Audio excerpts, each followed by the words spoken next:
Hello guys! Welcome back ulit sa aking channel at Helen Tabinas Vlog.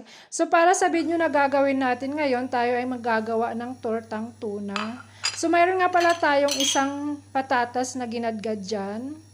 Mayroon ding carrots, zucchini,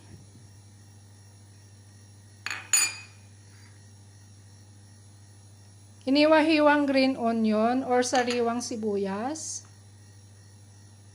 2 kutsarang harina,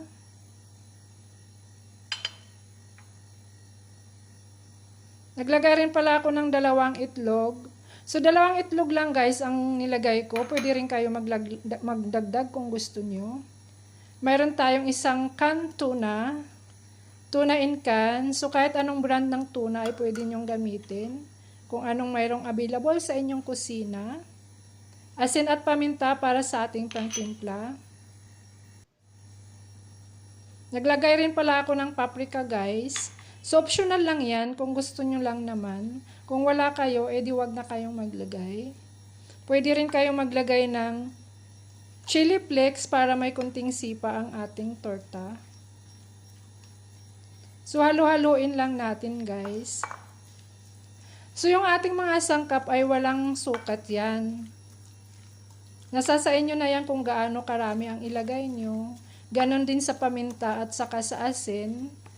Kung gaano kaalat ang gusto nyo guys. So halo-haluin lang natin yung ating mga sangkap para mag-combine.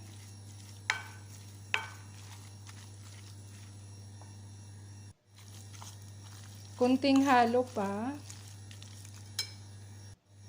Para mag-incorporate talaga yung ating mga sangkap dyan, yung ating mga sahog.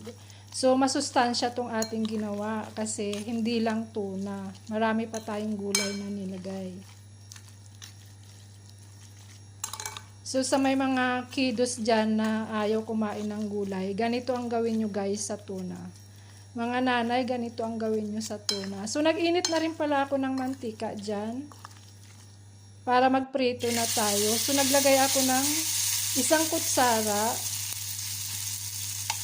sa unang batch natin. First batch yan. 1 kutsara ulit. So, tatlo-tatlong lang. Lagay lang kasi maliit lang yung kawali na gamit ko. So, prituhin nyo lang guys hanggang maging golden brown yung ating torta. Din balik ka rin pag pwede na. At ulit-ulitin nyo lang din hanggat maubos na yung ating sangkap. So yun lang guys. Salamat sa panonood. Don't forget to subscribe at Helen Tabinas Vlog. Thank you again for watching. Bye-bye.